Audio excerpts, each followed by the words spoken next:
قد مكر الذين من قبلهم فأتى الله بنيانهم من القواعد فخر عليهم السقف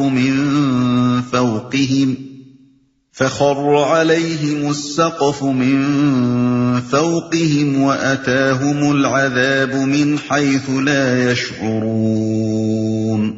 ان سے پہلے بھی بہت سے لوگ حق کو نیچا دکھانے کے لیے ایسی ہی مکاریاں کر چکے ہیں، تو دیکھ لو کہ اللہ نے ان کے مکر کی عمارت جڑ سے اکھاڑ پھینکی اور اس کی چھت اوپر سے ان کے سر پر آ رہی، اور ایسے رخ سے ان پر عذاب آیا جدھر سے اس کے آنے کا ان کو گمان تک نہ تھا۔ ثم يوم القيامة يخزيهم ويقول أين شركائي الذين كنتم تشاقون فيهم قال الذين أوتوا العلم إن الخزي اليوم والسوء على الكافرين۔ پھر قیامت کے روز اللہ انہیں ذلیل و خوار کرے گا اور ان سے کہے گا، بتاؤ اب کہاں ہیں میرے وہ شریک جن کے لیے تم اہل حق سے جھگڑے کیا کرتے تھے؟ جن لوگوں کو دنیا میں علم حاصل تھا وہ کہیں گے آج رسوائی اور بدبختی ہے کافروں کے لیے۔ جن لوگوں کو دنیا میں علم حاصل تھا۔ پہلے فقرے اور اس فقرے کے درمیان ایک لطیف خلا ہے جسے سامعین کا ذہن تھوڑے غور و فکر سے خود بھر سکتا ہے۔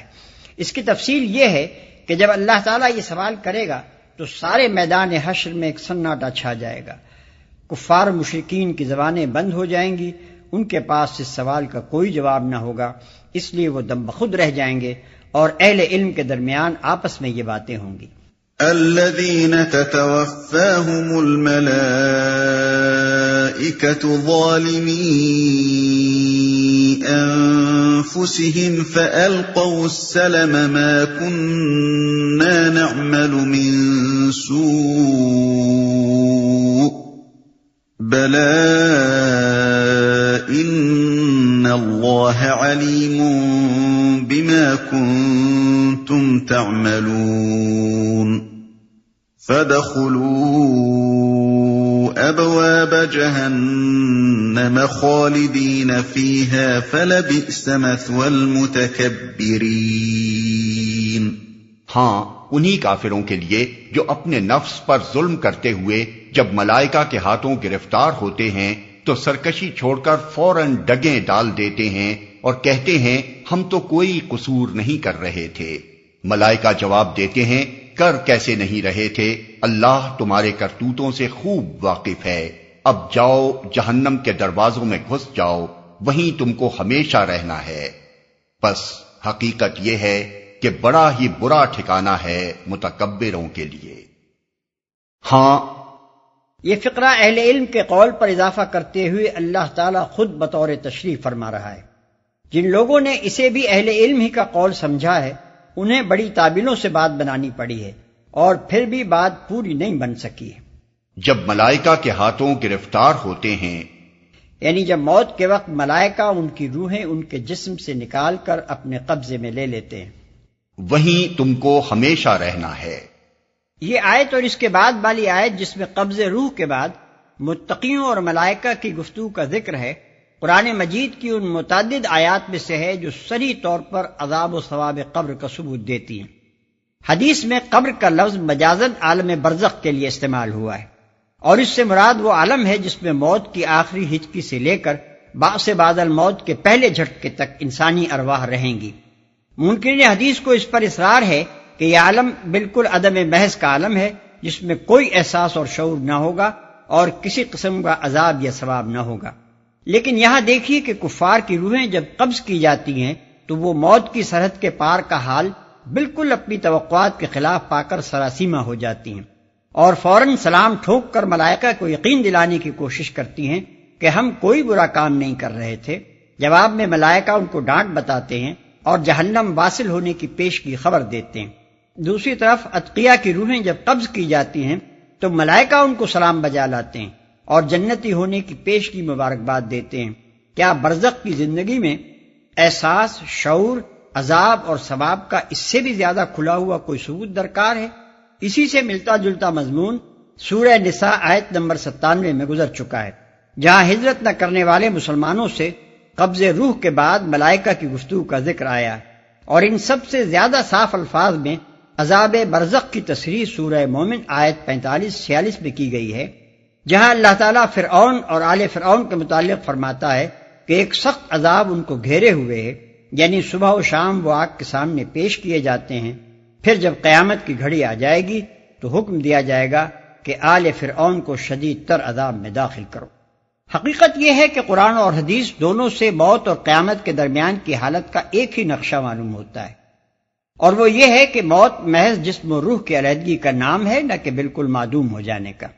جسم سے علیحدہ ہو جانے کے بعد روح معدوم نہیں ہو جاتی، بلکہ اس پوری شخصیت کے ساتھ زندہ رہتی ہے جو دنیا کی زندگی کے تجربات اور ذہنی و اخلاقی اکتسابات سے بنی تھی۔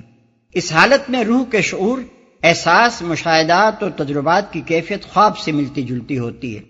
ایک مجرم روح سے فرشتوں کی باز پرس اور پھر اس کا عذاب اور اذیت میں مبتلا ہونا اور دوزخ کے سامنے پیش کیا جانا، سب کچھ اس کیفیت سے مشابہ ہوتا ہے جو ایک قتل کے مجرم پر پھانسی کی تاریخ سے ایک دن پہلے ایک ڈراونے خواب کی شکل میں گزرتی ہوگی۔ اسی طرح ایک پاکیزہ روح کا استقبال اور پھر اس کا جنت کی بشارت سننا اور اس کا جنت کی ہواؤں اور خوشبوؤں سے متمتع ہونا، یہ سب بھی اس ملازم کے خواب سے ملتا جلتا ہوگا جو حسن کارکردگی کے بعد سرکاری بلاوے پر ہیڈ کوارٹر میں حاضر ہوا ہو اور وعدہ ملاقات کی تاریخ سے ایک دن پہلے آئندہ انعامات کی امیدوں سے لبریز ایک سہانا خواب دیکھ رہا ہو۔ یہ خواب یک لخت نفخ سور دوم سے ٹوٹ جائے گا اور یکایک میدان حشر میں اپنے آپ کو جسم و روح کے ساتھ زندہ پا کر مجرمین حیرت سے کہیں گے، یا ویلنا من بعثنا من مرقدنا، یعنی ارے یہ کون ہمیں ہماری خوابگاہ سے اٹھا لایا؟ مگر اہل ایمان پورے اطمینان سے کہیں گے کہ ھذا ما وعد الرحمن وصدق المرسلون، یعنی یہ وہی چیز ہے جس کا رحمان نے وعدہ کیا تھا اور رسولوں کا بیان سچا تھا۔ مجرمین کا فوری احساس اس وقت یہ ہوگا کہ وہ اپنی خوابگاہ میں جہاں بستر موت پر انہوں نے دنیا میں جان دی تھی شاید کوئی ایک گھنٹہ بھر سوئے ہوں گے، اور اب اچانک اس حادثے سے آنکھ کھلتے ہی کہیں بھاگے چلے جا رہے ہیں۔ مگر اہل ایمان پورے ثبات قلب کے ساتھ کہیں گے کہ لقد لبستم فی کتاب اللہ الی یوم البعث ولکنکم کنتم لا تعلمون، یعنی اللہ کے دفتر میں تو تم روز حشر تک ٹھہرے رہے ہو، اور یہی روز حشر ہے مگر تم اس چیز کو جانتے نہ تھے۔ وَقِيلَ لِلَّذِينَ اتَّقَوْا مَاذَا أَنزَلَ رَبُّكُمْ قَالُوا خَيْرًا لِلَّذِينَ أَحْسَنُوا فِي هَذِهِ الدُّنْيَا حَسَنَةٌ وَلَدَارُ الْآخِرَةِ خَيْرٌ وَلَنِعْمَ دَارُ الْمُتَّقِينَ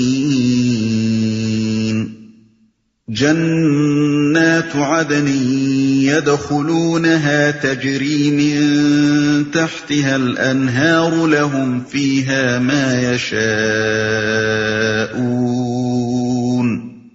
كذلك يجزي الله المتقين۔ دوسری طرف جب خدا ترس لوگوں سے پوچھا جاتا ہے کہ یہ کیا چیز ہے جو تمہارے رب کی طرف سے نازل ہوئی ہے، تو وہ جواب دیتے ہیں کہ بہترین چیز اتری ہے۔ اس طرح کے نیکوکار لوگوں کے لیے اس دنیا میں بھی بھلائی ہے اور آخرت کا گھر تو ضرور ہی ان کے حق میں بہتر ہے۔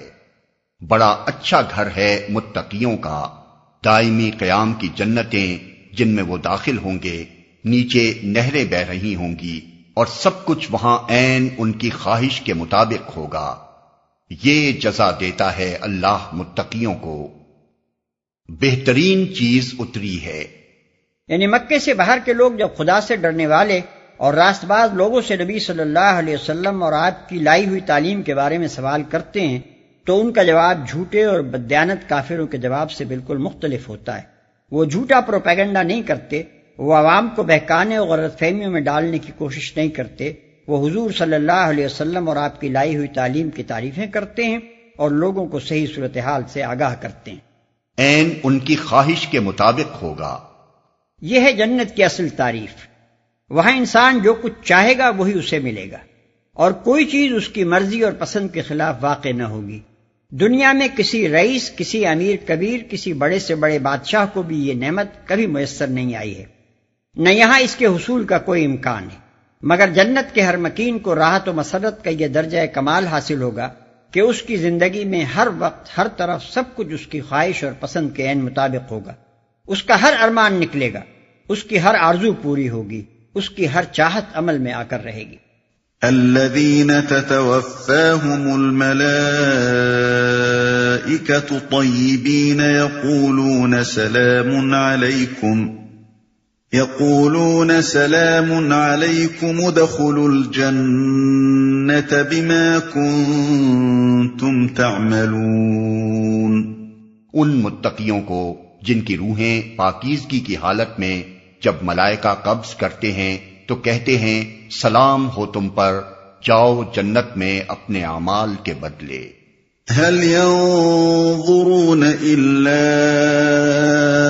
أن تأتيهم الملائكة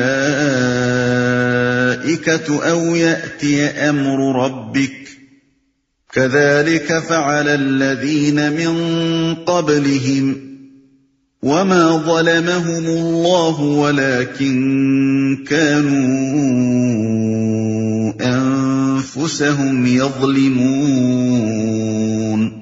اے محمد، اب جو یہ لوگ انتظار کر رہے ہیں تو اس کے سوا اب اور کیا باقی رہ گیا ہے کہ ملائکہ ہی آ پہنچیں یا تیرے رب کا فیصلہ صادر ہو جائے۔ اس طرح کی ٹھٹائی ان سے پہلے بہت سے لوگ کر چکے ہیں، پھر جو کچھ ان کے ساتھ ہوا وہ ان پر اللہ کا ظلم نہ تھا بلکہ ان کا اپنا ظلم تھا جو انہوں نے خود اپنے اوپر کیا۔ تیرے رب کا فیصلہ صادر ہو جائے۔ یہ چند کلمے بطور نصیحت اور تنبیہ کے فرمائے جا رہے ہیں۔ مطلب یہ ہے کہ جہاں تک سمجھانے کا تعلق تھا تم نے ایک ایک حقیقت پوری طرح کھول کر سمجھا دی، دلائل سے اس کا ثبوت دے دیا، کائنات کے پورے نظام سے اس کی شہادتیں پیش کر دیں، کسی ذی فہم آدمی کے لیے شرک پر جمے رہنے کی کوئی گنجائش باقی نہیں چھوڑی۔ اب یہ لوگ ایک صاف سیدھی بات کو مان لینے میں کیوں تحمل کر رہے ہیں؟ کیا اس کا انتظار کر رہے ہیں کہ موت کا فرشتہ سامنے آ کھڑا ہو تو زندگی کے آخری لمحے میں مانیں گے، یا خدا کا عذاب سر پر آ جائے تو اس کی پہلی چوٹ کھا لینے کے بعد مانیں گے؟ فَأَصَابَهُمْ سَيِّئَاتُ مَا عَمِلُوا وَحَاقَ بِهِم مَّا كَانُوا بِهِ يَسْتَهْزِئُونَ۔